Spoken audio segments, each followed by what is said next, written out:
Mr. President, today in the Homeland Security and Government Oversight Committee, Chairman Johnson, Ranking Member Carper held a very important hearing where we heard from whistleblowers from the VA, and then we heard afterwards from VA officials, also representatives of the Inspector General's office.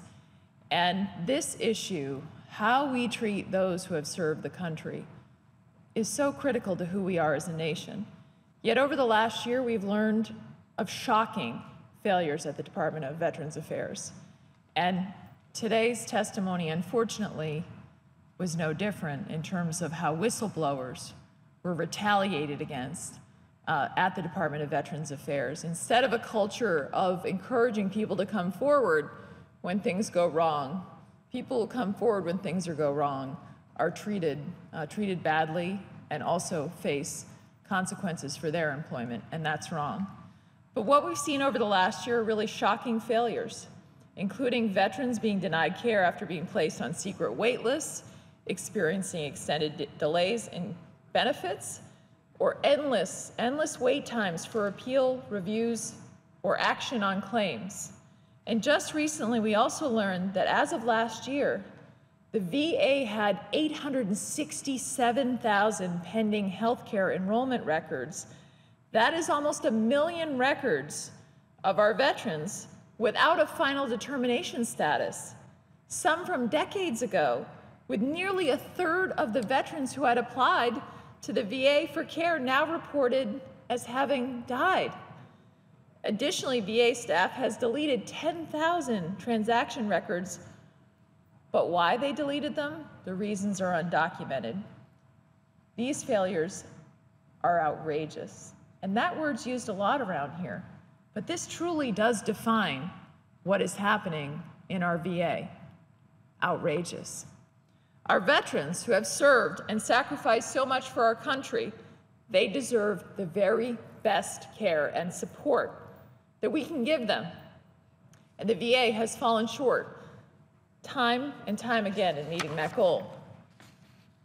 The bipartisan VA reform bill enacted last summer represents an important step in increasing accountability and mismanagement at the department, and also giving our veterans the choice of care in their communities rather than waiting in line. And that's very important to my state in New Hampshire, where unfortunately we don't have a full-service veterans hospital. There's so much more work to be done on that front. However, we continue to hear about reports of bureaucratic delays and failures at the VA, such as overprescribing opiates, bonuses paid to employees involved in serious misconduct, enrollment record mayhem, and inflated claims of VA employees being held accountable and who was fired. We can't even get a number, and it's been very few, unfortunately, even after all the waitlist scandals where veterans literally died waiting for care.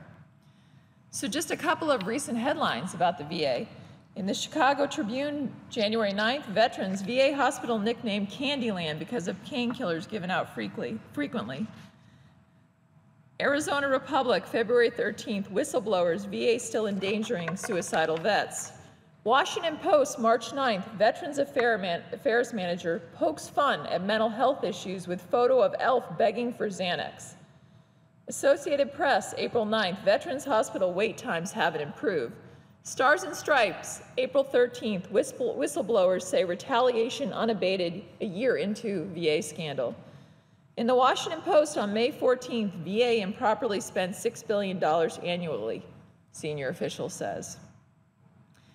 In light of all the issues that have been raised with our VA, can you imagine that we're in a place where there is no permanent inspector general who has been appointed by the president to serve in that important watchdog position for the Veterans Administration after all the issues I just cited in this chamber?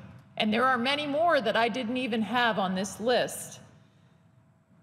The Inspector General position at the Veterans Administration has been vacant since December of 2013. That's 631 days. 631 days that the president has failed to appoint someone to ensure that there is critical oversight and transparency at the Veterans Administration. In fact, we've just had acting individuals in this position, no permanent watchdog in light of everything that we've been through. 631 days without adequate accountability, 631 days without permanent oversight leadership, 631 days without a permanent watchdog to investigate scandals that have tarnished the promises that we made to our veterans that they earned defending our great nation. 631 days without the president even submitting a nomination to fill this empty position. Unacceptable. We need the president to step up and appoint an inspector general to be the watchdog for the Veterans Administration, to have the continuity of leadership. There's no more important oversight issue right now. Unfortunately, I've written the president, along with members on both sides of the aisle. We have repeatedly called on the president to make a nomination for this inspector general position. And we know that names through the process have actually been submitted to the president's desk of individuals who are qualified to serve in this position. And this is an issue that both sides of the aisle agree on in this body, with our desire on a bipartisan basis to make sure those who have defended this nation and served our nation and answered the call of duty receive the very best care for what they have done to defend our freedom. Yet after all the scandals and all the issues and challenges that our veterans face, can you imagine leaving this particular position open for 631 days?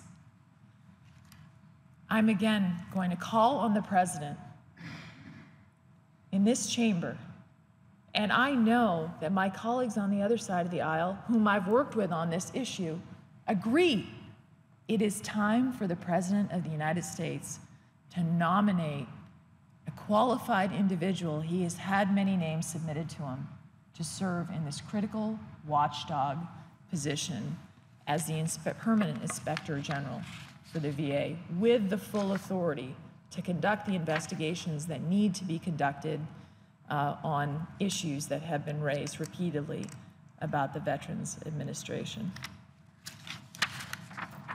What is clear from the testimony we heard today at the Homeland Security Committee, we have so much more work to do to ensure accountability at the Veterans Administration, to ensure that our veterans get the very best, what they deserve and earn defending our nation.